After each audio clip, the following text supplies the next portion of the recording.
Mira Business FM. Good morning, welcome back to the Morning Drive. My name's Tim Elliott. We are at mirabusiness.fm. That's the website on YouTube. Welcome to the show. This morning, talking real estate for the next just under an hour. I'm very pleased to say that Mario Volpi is with me. He's the Senior VP of Investment Advisory at Allegiance Real Estate. He's also much loved in the media space. It has to be said. And you may know him from podcasts. You may know him from, I don't know, his column in the national newspaper. There are many different ways you can find Mario these days. I'm making it sound as though you're just far too available.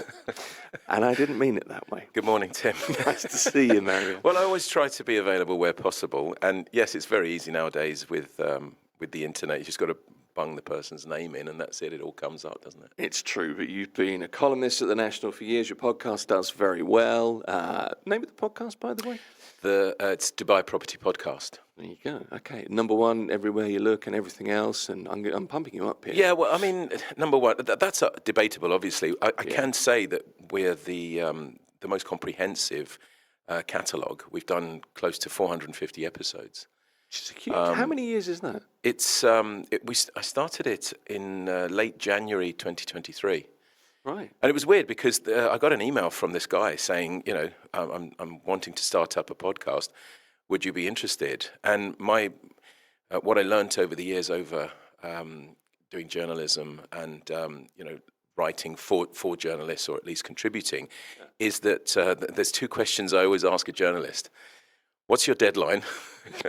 And how many words do you want? And I always try to adhere to those because, they reach out to quite a few, but then they only ever keep going back to the ones that do obviously respond. Yeah. So I responded. Apparently I was one of the very, very few that responded. And very quickly, this 12-week gig, which apparently was only supposed to last for 3 months, came and went. And he said, we'll just carry it on. And it's only 15 minutes. It's audio, so I can do it in my pajamas if I chose to. I'm guessing you have actually done that as well. I've done it in a t-shirt and shorts. Nice. Because you're a very well-dressed man, I have to say. Anybody watching now, you're very smart. I aspire to be you. Thank you. Well, we've got to wear these suits that I've bought, so might as well put them on. Yeah, that's a good point.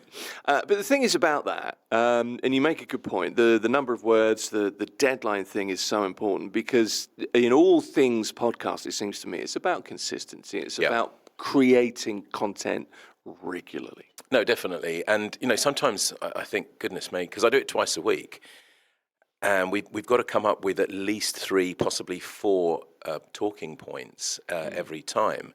So that's sort of 6 to 8 talking points a week. That's a lot just for one specific sector. Yeah. So sometimes we kind of deviate a little bit. Maybe we're talking more about tourism, but that still is about talking about people coming into Dubai and therefore liking what they see and then going on to maybe buying things. So there's always a real estate element to it. However, it can be quite daunting. I'm supposed to do it day after tomorrow, and I haven't got a clue about what I'm going to talk about yet. So I've got today and tomorrow really to rack my brains and come up with at least 3, possibly 4 things to talk about before we go on air on Friday. Well, there's a little bit of your podcast that we're going to be talking about today, and I've added a couple of things, so you can have the stuff that I'm adding for free. Okay. I'll guarantee you that. There's one more thing I need to ask you about. Anybody watching now will have seen this, is your eyewear today. This is becoming a theme, Mr. Volpi. Yeah, so last week somebody said that they liked my glasses. I wasn't even aware that it was going out live. I thought this was kind of just on recorded. But anyway, and they were just simple glasses that I bought from brands, if I remember rightly, 20 dirhams or something. These, however, I decided to wear because they're outrageous. They're blue for Chelsea. Chelsea's playing tonight against Ajax in the Champions League. And I didn't even have to cue you on that. No, you didn't. You got that in without me even. And that's why, because they're blue and they're outrageous. And we were talking off air about people who have or had outrageous glasses, and sort of names came up that myself and Tim remembered. And poor old Faraj, who's of a certain age and obviously doesn't come from the United Kingdom as well, hadn't a clue as to who we were talking about. But yeah, I think I'm going to try and become more and more outrageous every week. I like it. So, you know, like, what are you wearing today type of thing on the glass front. That could become a thing. I mean, I do like a cravat, so if that's the way you want to go. When you say cravat, you're talking about... kind of neck So you're not talking thing. about a tie, because this is what we call in Italy, we call a cravatta. Cravatta is a tie. That's so interesting.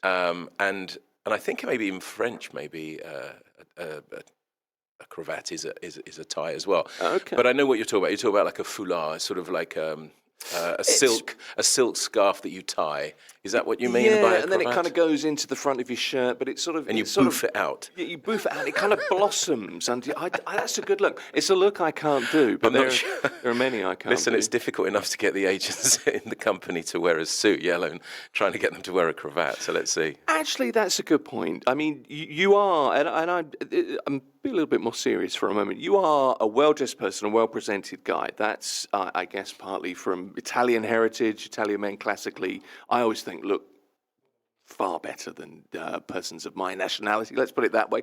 But is it important in the UAE here, in your industry, to wear a suit when you're, presenting yourself? Yeah, look, it's something that I wrestle with pretty much every day. When I say I wrestle with it, I don't personally wrestle with it. My opinion is that first impressions are very important. Yeah. You only literally have 5 to 7 seconds when you first meet somebody to make an impression, and the very first thing they look at is how you are dressed. Of course, what comes out of your mouth and your tonation and exactly what you're saying, clearly they will make an impression from that too. But it doesn't take very long for them to make up their mind. Now, in answer to your question, it really is a difficult one, because I'm of that old school thought that literally, it's business. You should be wearing a suit. Does that include a tie? Potentially here, maybe not, but at least a shirt and a jacket. But then we have... It's such a young man's game, and I say man in generic terms. It's a young person's game that when I see these guys, especially wearing Loro Pianos, no socks, obviously, and other shoes with no socks, or at least doesn't appear to be socks. Trousers too short, because again, I'm of that opinion that the trousers should be a lot longer than they are. A polo and a jacket. Do they look smart? Yes, they do. They certainly look casual smart.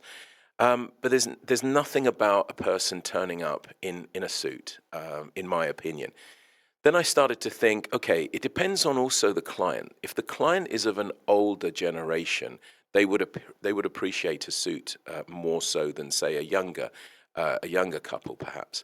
But then I think about these sort of crypto billionaires who literally just turn up in shorts, flip-flops, and T-shirts, all of which designer with sort of gold chains or silver chains now, because silver's going up. This sort of image you have. And I'm thinking you should really, in some respects, and this is a difficult one, but you should dress to your audience, I think. Which you can't be doing, like going on stage and keep changing, different. I've got a young client, got an old client. Slightly odd if you did. It would be. But it is something that I think that a lot of companies, especially real estate companies, do struggle with. I've worked for several. The only one that actually got it right, because they ruled with a rod of iron, was Axe Capital, where literally you were sent home if you were not dressed properly. Really? If you didn't have your sort of company pin, you were fined. So it was ruled literally with a rod of iron. But you know what? People fell into line because they knew right from the start that this is how it is. If you cannot adhere to it, and ladies had to wear, for example, dresses or skirts that were no more than 3 fingers above the knee. Right. Certainly no showing of flesh on the shoulders. You had to cover yourself up. because of where we are, and again, from a respect point of view. So everybody knew what they had to do. And even at the point of interview, we would say, look, it's not for everyone. This is how it is. If you can work like this, no problem. If you can't, then this company is not for you. And they laid it out right from the start. And yes, of course, you had people that forgot pins, and you had people that, didn't even look at themselves in the mirror when they got dressed, etc. And I'm talking about grooming as well. Yeah. Guys who had beards, they had to be a certain way. When I say a certain way, not what I call massive bushy beards. They had to be sort of fairly well trimmed, good haircut. So if you were disheveled in any way, no, the owners basically turned around and said, that is not what represents my brand. So, in answer to your question, I think as long as the owners set out their stall straight away, I'm softening a little bit. I don't think you have to be, necessarily suited and booted, especially three-piece suits, that kind of thing. However, a young man looks really nice if he's dressed like that. Yeah. And as we're coming into the winter, it's easier to dress like this. Yeah, well, that's the point. It's much easier this time of year, isn't it? And the summer here, We struggle in the summer. Three-piece suits are tough, we struggle in the summer, and even myself, I say to people, look, most companies have their own polos with logoed up. Yeah. Now, wear that. If you can't wear a shirt, if you perspire a lot and it comes through, it might be better that you wear a cotton polo shirt or something. But always with trousers and shoes, and yet they sneak in these white trainers, these sort of white pseudo shoes. I mean, I don't know, maybe I'm just showing my age, but put a proper pair of shoes on is what I would say, and put socks on. There's counter arguments to that, though, isn't there? That trainers or training shoes or sneakers, whatever you want to call them, are probably more expensive than a decent pair of shoes in many instances. But so I guess that argument. But for me, it's not about the money. I mean, people come into work with jeans. And I say, why are you wearing jeans? I mean, jeans are too casual. They're Armani. I say, I don't care whether they're, whatever they are. Okay. But so the argument that you've just said, it's not, for me, it's not about the cost. Right. It's about the look. And, and I dread when I work for a company that they have dress down Fridays because, wow, I mean, I remember one guy, he came in ripped jeans and a Rick and Morty T-shirt. Right. Oh, okay. Now, there's a story to that because I'm into American comic collecting. I don't know whether I mentioned that to you or whatever, but I know the Rick and Morty artist. Okay. So he's a friend of mine. He lives in Texas. His name's David. And so to actually have a guy wearing a Rick and Morty T-shirt sort of related to me, but not for work. And I said to him, well, what happens if somebody calls up and wants to do a viewing? He says, I'll just go home and change. I said, well, that's just it. You're not wearing something that is conducive to business. And whether you don't have a meeting today yet, you might have. And by the way, there's the phone. Get on it. Try and organize a meeting today. Just because it's Friday doesn't mean it's a relaxing day. Every day is a work day in real estate. Dress down is not work less, is it? That's correct. Point. Yeah. I don't know. And if you have to sort of, when you meet a client, you have to say, oh, sorry, it's dress down Friday. Again, it misses the point as far as I'm concerned. Okay. The other thing, and you're talking about the company there that were particularly strict about dress, is I guess the idea of discipline is a nice thing. Because if you present yourself in that kind of very disciplined, very professional manner, it leads me to think that the company works in that way. It has that benefit of it's not just a branding exercise. This is how we actually are. And I guess there's that side as well. Yeah, I agree. And again, it's a perception, isn't it? That sure. If someone is wearing that, it's either done forcefully, dare I say, like a uniform, or it's done because that's how the person wants to wear. Yeah. So definitely, if people see someone coming to an interview wearing a suit, there is also respect there. Why do people put a suit on when they go to court?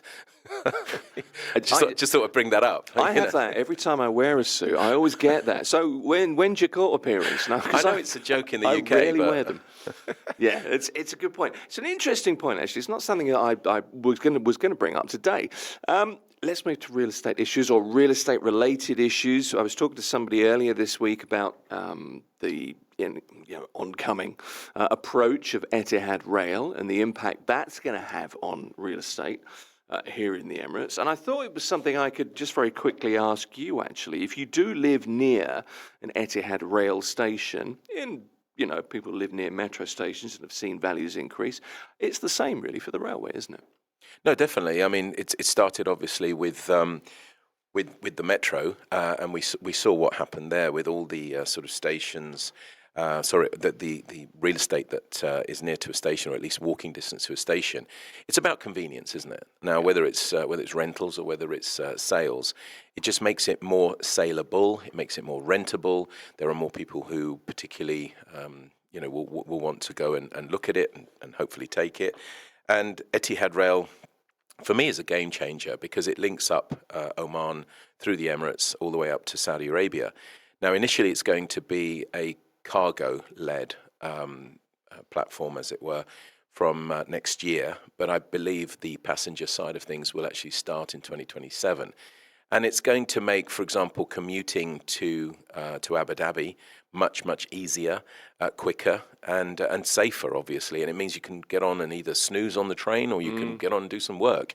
So I think that portion, Dubai to Abu Dhabi and vice versa, will probably be the busiest part of the route eventually. I actually thought it was going to stop in Ras Al Khaimah, but I understand it doesn't. It's going to stop in Fujairah. They must put a station, I would have thought, in Iraq going forward. But, you would think going forward. Yeah. But it links, as I say, all the way through, all the way down to Oman. So even day trips to Oman, I think, are all of a sudden going to be within reach of people. I mean, of course, anybody can just jump on a plane. I get that. But I'm sure that the cost will be less, so it'll just open it up to much more people. So from a leisure point of view, it'll be amazing. From a commerce point of view, it'll be great, and obviously from a real estate point of view, it's going to be great. So yeah, I'm really looking forward to it. It was interesting. Our guest the other day said exactly that. You know, it could be that you just think, well, I'm going to head down to Oman for the day, leave the wife and kids at home. He seemed a little bit too pleased at the prospect he could leave his wife and kids at home. I was thinking more from a family day out rather than an escape. But yeah. I thought you might be, but he did make a really good point, and that proximity to where you live will be a game changer. I think that it's important. I appreciate your thoughts. Let's talk about the first topic today that I know you've been talking about this on your podcast, is the Dubai Loop. We've talked about this, feels like for years. All of a sudden, that kind of dream, is this actually going to happen? Is it going to be a reality? Looks like it's actually happening. Yeah, I mean, when I first saw this, I thought, yes, we had been talking about it for a while. Actually, it's not as long as you think. It was actually only brought up in February at the World Government Summit when it was here in Dubai, and it's a collaboration between Elon Musk and the RTA, and it's basically underground tunnels where transportation is going to link up certain parts of Dubai. It's going to be 17 kilometers to start off with, around sort of 11 stations, and it just means that come rain or shine or wind or perhaps even a bit of rain, who knows, nothing is going to stop this transportation from keep going, as it were. It's just another way of it adding to the already growing infrastructure system of obviously buses, of autonomous vehicles, of the tram, of the metro, etc., which is also growing. And whilst it sounds a little bit futuristic, because I'm not quite sure how it's going to work, there was this talk of this loop being sort of magnetized, and it was going to take, 20 seconds or something going from Dubai to Abu Dhabi. I don't know whether this is actually like that, but certainly any transport system that moves people, and they're talking about sort of 20,000 people per hour, which is a lot of people, for me is welcome, because it just means it gives somebody the option. I can either go on, the metro, I can go on the tram, I can take a bus, I can take a taxi, I can take hopefully a flying taxi next year, and now obviously this. The loop is apparently scheduled to be operational from the second quarter, should I say, of next year. Now that's only 8 months away, and that's what made me think, my goodness, we have been talking about this for a while, but now all of a sudden, if they're talking about operationally it's going to be available then, well, have they even started digging? I don't know. I mean, I've not even seen anything. I've not heard anything. Well, I haven't. This is Elon Musk's boring company, isn't it? I gather who are going to be doing this, which is a name I've always kind of liked. It's one of the things I've enjoyed about Elon Musk, and there aren't many. However, the original idea was the Hyperloop, wasn't it? Which was like a little Hyperloop. That was it. capsule Yeah. that you got in, and it kind of spat you down a tube, and you got there in 27 seconds, and it was 5 G's of force on your body, whatever. That's not what this is. This is a way of getting lots of people who need to move quickly around, say, a convention center area or something. This is classically what he's done in Las Vegas, to get people from different convention centers to hotels quickly. And you essentially just create a tunnel system underground. Yeah, because it's only 17 kilometres initially. Yeah. But I think if it works well, I think the RTA will probably want to expand upon it. Especially in very, very urban, dense areas, potentially like DIFC, like downtown, those kind of areas. With Dubai Mall being there as well, the Burj Khalifa, the fountains. You've got certain attractions that clearly will want, tourists will want to go and visit. So why not? If you're at one end of town, just hop on this sort of loop that'll get you there. It'd be interesting though how they move them around, whether they're going to be sort of trainee track, like a tube or such, or whether it's going to be an autonomous vehicle, or whether it's, I have no idea. I know that technical term, the trainee track term that you've just employed there. Did I say trainee track? You did say trainee track, but I enjoyed that, and thank you for bringing it up. Sorry about that. But it is a very good point, because we don't have the details. But if you think about it, part of DIFC is underground as it is. So I guess I don't know if that's phase one or not, but it's an interesting concept for sure. It's the morning drive. We're talking real estate and associated issues so far, such as attire with Mario Volpi from Allegiance Real Estate, here on Mira Business FM. Mira Business FM. It's the morning drive here at Mira Business FM.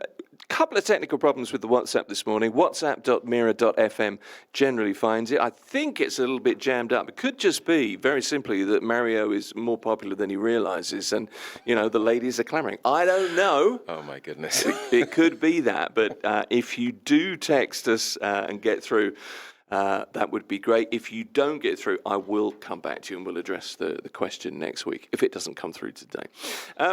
Quickly, Mario, we were talking about the Dubai Loop, and whatever the Dubai Loop may be, I do want to talk about real estate issues with you at some point. But we were talking last week about the trackless tram. Is that me? That is me ringing. That's a radio faux pas right there. That really is. My phone does that on purpose. There's a phantom in there somewhere. We were talking about the trackless tram, and we didn't really know a great deal about it, but more details have emerged. The study for the rollout will be concluded by the middle of next year, maybe even as early as Q1 2026. But I have a few details for you about this, and I wonder if you read much about the trackless tram since last week? No, not since last week. No, so I'll be interested to see exactly what it's going to entail. Well, here you go. It's going to be driverless. It's an eco-friendly electric public transport system. We know that. It's going to be connected to Dubai Metro. That's the idea. So, keeping the infrastructure within walking distance is going to be useful. It's going to contribute towards achieving Dubai's goal of having 25% of transportation smart and driverless by 2030. 2030 is really 4.5 years away, which is, it's very easy to forget that. That's not long. That's a World Cup, that's an Olympics. When you look at it like that, it's not that far away. It's when you're the age that we are, it's next week. Okay, thanks. Time speeds up. I have questions. Go on. So it's going to follow the metro infrastructure, did you say? No, it's going to be connected to the Dubai Metro infrastructure. So obviously you can get on a particular stop and then, head to a stop which is near a metro station. I'm a little bit worried that if it's trackless, therefore to me it's going to be on the road. It is, yeah. Right. Yeah. That means, and you're saying driverless. Yes. Now, I know it's going to use LiDAR, apparently. I'm not quite sure what LiDAR is. Light detection and ranging. Ah, okay. Yeah. And obviously, the GPS to get from A to B. But what about traffic lights and things? I mean, does it... Light detection. ranging, I guess. It would will have stop. to stop at traffic lights. It follows what's known as a virtual track on the street, Okay. which is, So there's going to be sensors on the street that it will then pick up, I whether guess? there are sensors on the street or it uses the existing road infrastructure, I don't know. Optical sensors, smart navigation technologies. So I guess that's a very advanced system Yeah. of Waze or Google Maps, something a bit more than you and I have. GPS, global positioning, and LiDAR, as you've said. So what happens when you pull all of those things together, I think I understand this correctly, is you follow a virtual track on a highway or a major street, okay? There will be fixed routes, a little bit like buses in a way. If you imagine a bus with, lots of carriages, Yeah, essentially. like the tram. Kinda. There's going to be pick-up, drop-off stations, 3 times the capacity of a regular bus. So each tram will have 3 carriages. Capacity will be 300 passengers. Wow, okay. That's really what it's going to look like. Same width as a regular bus, so using existing roads, it's possible 2.5 to 2.65 meters. Length will be between 32 and 42 meters. So these will be big things snaking through the streets. I'm just wondering what happens if somebody has an accident with it. Normally you have to get out, have a chat, have you got insurance, talk about the police app and what have you. There's no driver. He's going to talk to himself. It wasn't my fault. I mean, who do you shake your fist at in that case? No, I don't know how it was that the works. autonomous's fault. It was, yeah. Well, that happened immediately with the tram when the tram It launched, did. didn't You remember that Somebody picture? managed to drive into it. I remember that picture so clearly. You do think, oh, give me strength. I think that guy got a 30,000 dirham fine. And yeah, quite right. These things as well, what's interesting about this, operationally, they'll range between, in terms of speed, 25 to 60 kilometers an hour, but they are fast. They can run at as much as 70 kilometers an hour. Yeah, I was going to ask you about the Not speed that they limit. will. Well, I guess they'll just stick to the speed limit of the road, I guess. Exactly. Well, what that means is, and the nice thing about this, I think, is if you think about one of the things I remember when I learned to drive years ago was my driving instructor said to me, the road system is all about the flow of traffic. You're no more important than anybody else. So you have to keep moving as much as you can. And we see these days, don't we, people on their phone doing the lipstick, whatever it is, and traffic doesn't flow as well.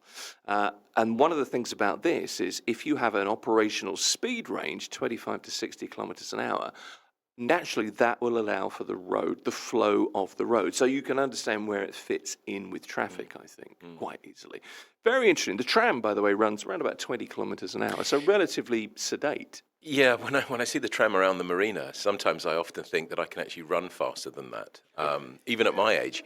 And some people have said, what's the point? But that's become a success in itself because we are inherently lazy, and why walk? When we can take the tram, especially that the Noel card now is all used for all of these transportation. So make it much easier. So that's definitely improved. So that's only 20. Did you say 20 kilometers an hour? The tram is, let me say. And this goes from 20 to 70. Little more than 20. Right, Well, potentially the trackless tram can go up to 70. But That's then not to equally, say it the will. tram is on its tracks, and therefore it doesn't matter whether it goes 5 kilometres or 100 kilometres because there's nothing around it. There's rails, etc. This is going to be on the road, so that's why it's important that it is able to go much faster because cars will go faster. Yeah, so it has to go with the flow of the traffic. I mean, the tram is a different thing. There's a need to slow down at junctions for safety reasons. Clearly, there are many more stops. So the frequent stops mean, essentially the average speed is brought down. But that's the trackless tram. The thing about it is, it's another part of the infrastructure. It allows us to move around a little bit more easily. And we forget, I think, because Dubai is very much a car city, the standard of the roads is exceptional. They're amazing, in most cases. And I think, we're kind of spoiled. I go back to the UK in the summer and it's pothole central. Very often. This is not the case here. But we have water taxis, water buses. We've got a taxi system, a metro system. There's going to be an Etihad rail system. There is a tram. There is soon to maybe be a trackless tram. There's lots of different parts. Yeah. And it's very difficult, isn't it, to build massive infrastructure projects in a city the size of Dubai, as busy as Dubai. So you have to do what you can where you can. No, but that's where Dubai also is going forward in its thinking. It never stops. You'd think that with the metro system that we have, and I'm talking about the ones that are coming, that would be enough. No, you've just now mentioned Etihad Rail. That brings in a much wider audience to the Emirates, and us to them as well. The loop, a concentrated area of urban area moving passengers from A to B or X to Z. And now this autonomous. So it just makes life, hopefully, much, much easier for the residents. And this is exactly what Sheikh Mohammed does. He sits down, he sits with his advisors, and he has periodic meetings to try and improve the lifestyle, the quality of life, and what can be improved. And I think running the country a bit like a business where he's the chairman, and everyone else are the board members, I think it is the way forward, because everybody is wanting to improve what we already have and what is within our hands, hence why all this AI is coming in as well. And that is why everybody in the world is looking towards Dubai, is looking towards coming here, because they want a piece of that action, they want that lifestyle, they want that safety. I mean, where really in the world can you literally say, I am safe? For a man, yet alone a woman, and Dubai and the wider UAE, Abu Dhabi as well, and obviously all the other Emirates, is that place. That alone gets you, entrance to the gig really, and the rest is all extras as far as I'm concerned. But tick in the boxes. If you can get around it easily as well, and that's the point, it does help. Let's talk real estate finally at 9:45. The glasses have gone back on, I should point out for anybody watching. Enjoy those. Another improvement might be on the horizon for tenants renting in Dubai. This time, looking at making the whole renting journey a lot simpler. So talk us through this proposal. Yeah, so this is actually a pact between Emirates MBD and the Land Department. Now, they've joined hands to create this platform to transform how tenants and landlords manage everything, from the security deposit to the actual rental payments. It's a digital solution. It's a cutting-edge digital solution that will introduce innovative and financial products whilst enhancing the transparency across the rental transactions. Now, I don't have too much information, but under this agreement, both organisations are going to leverage the Dubai Land Department smart application and online portal to provide tenants with this flexible, secure digital financial products, which, like I said, will ensure the transparency, but it's going to streamline the whole entire rental journey and hopefully help tenants save money, but more importantly, also take away any frustrations that they may have. Now, that frustration, I have to say, is born out of individuals, because there was an episode that happened to me only yesterday. Systems can be in place, which is amazing, and if you can make payments much easier rather than having to wrestle with the landlord, etc. But I maintain that real estate is a people business, and it's a people business that all stakeholders, and I include tenants, I include buyers, sellers, landlords, have to also understand. I say have to try to understand what the broker is going through as well. But the broker has to be on point. The representative of the company, has to not just know what they're talking about, but deliver our ideas, deliver the solutions, deliver everything in a way that is respectful, in a way that is knowledgeable. And obviously, it's okay if you don't know the answer, say it. Look, I think it's this, but let me double check. No one's going to say anything if you have to wait 5-10 minutes for an answer. Whereas a lot of these agents, they just give out so much rubbish information.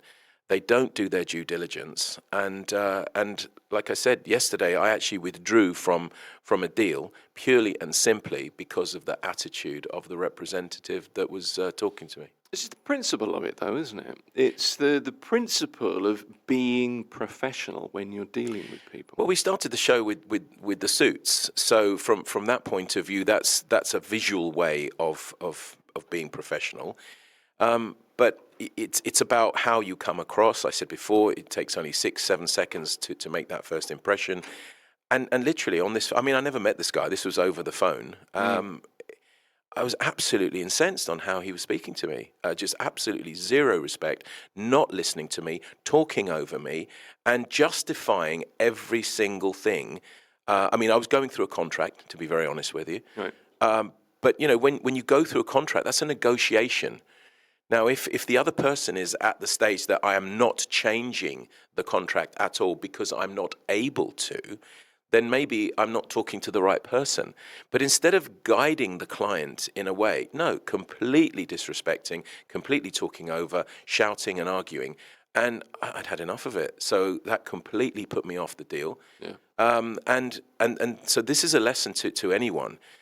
Nobody knows what the other person is going through on a daily basis. Something could be happening in their lives right now that is difficult to deal with. But life happens and you still have to get on with work, etc. So always be mindful of that. Be professional, be calm, do not raise your voice. Let the other person speak as well, even if they're talking nonsense. Let them speak, and then by you explaining the situation or hitting them with facts that then counterbalances their argument or completely obliterates it, if you like, you can do that later. But this business of continually talking over, so in the end, nothing happens. It's just noise. Yeah. And that, do you know what? I've dealt with a few people like this, but yesterday, honestly, it took the biscuit really bad. I feel like we brought out something to the surface here today. It's almost a therapy session in here. Well, but it makes a really good point, though, because you're in a situation here in Dubai in real estate. It's incredibly busy. There are so many brokers, so many sellers, so many renters. Different nationalities, different ways of doing things. So I get all that. That's all fine. But in the end, you buy things from people you trust. People buy from people. They do. Yeah. And you can vote with your feet if you want to. And that's also nicely brings me to the AI part as well. I mean, I'll continue this argument in a second, but just going off on a tangent, everybody says, oh, you know, AI is going to take over everything. It probably will.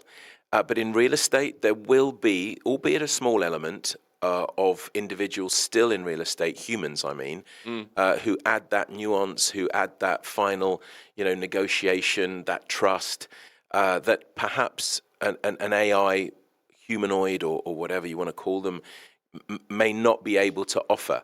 Because at the end of the day, you are still human, and you still know that despite the fact that that thing over there probably knows more about real estate than that human over there. It's about opinions, it's about experience, it's about stories that the humanoid cannot bring to the table. So I do believe that's going to happen. But going back to this particular argument, yeah, it is a people business, and you know it is about compromise. Most people say they use the word win-win. I don't like to use the word win-win because to get to a win-win scenario from two different perspectives, both people have to lose something or give up something. So I actually call it a lose-lose to get to the win-win. So effectively, I was trying to have a conversation about this contract, but instead of, he could have closed it down in a calm way to say, look, I really appreciate that there might be points in this contract that you want to change, but regrettably, this is a contract that is used over and over again with this company. The owners are not going to change it. So a bit like the Axe Capital thing with the suit, if it's not for you, then this is the point, you know. But no, he was just being downright rude.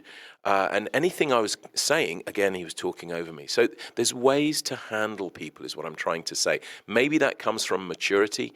Maybe it comes from a cultural point of view. I don't know. But there are rude people in the whole world. And there are polite people in the whole. This isn't a generational thing, and this isn't a country thing. You know, Italians are no more stupid than the Brits, for example, and vice versa. We all have that.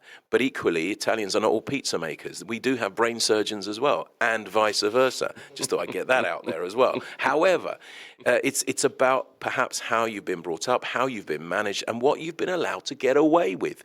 And so when I called a few hours later after I calmed down to say, thank you, but as a result of your attitude, I am withdrawing from this particular transaction.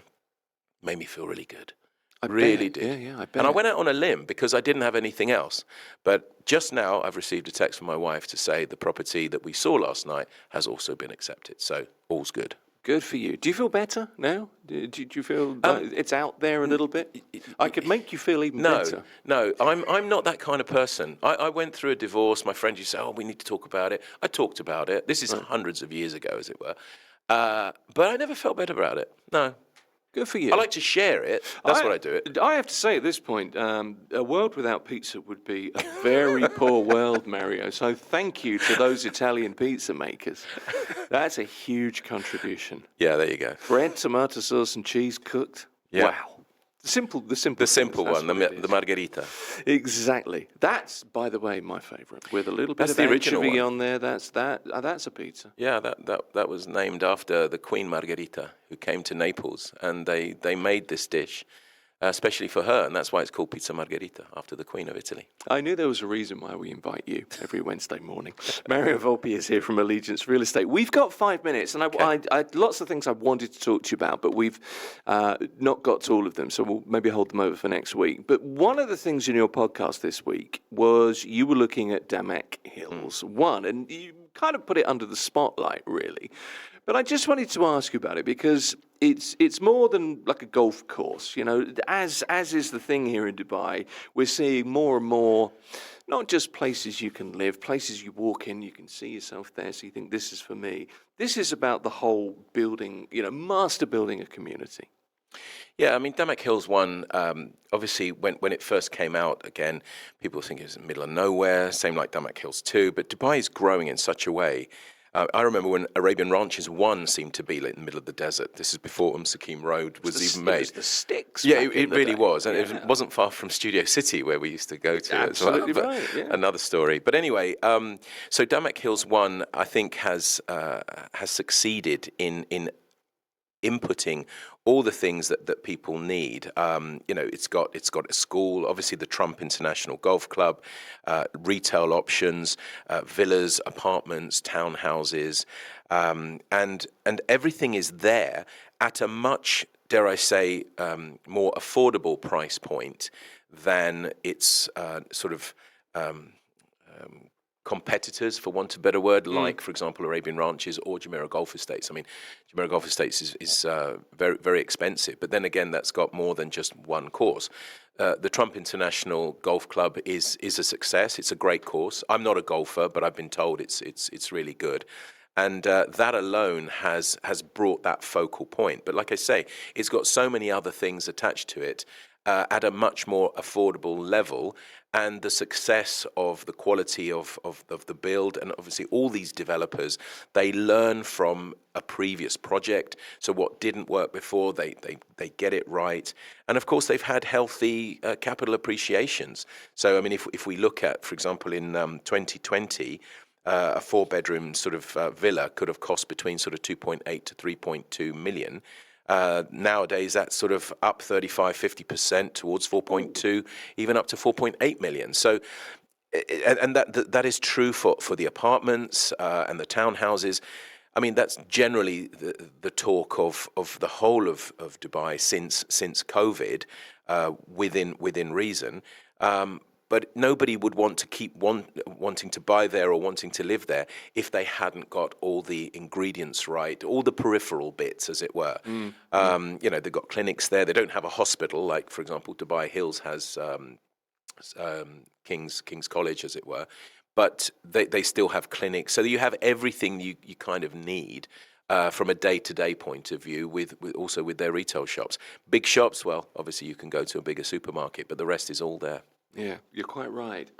It's interesting this because the older I've got, I'm very much a city boy, and my view from my balcony was always somebody else's balcony, and I was never really bothered by the idea of a sea view or, you know, a river or a golf course. But I had a friend who lived with a view of the golf course, and I have to say, it makes a huge difference.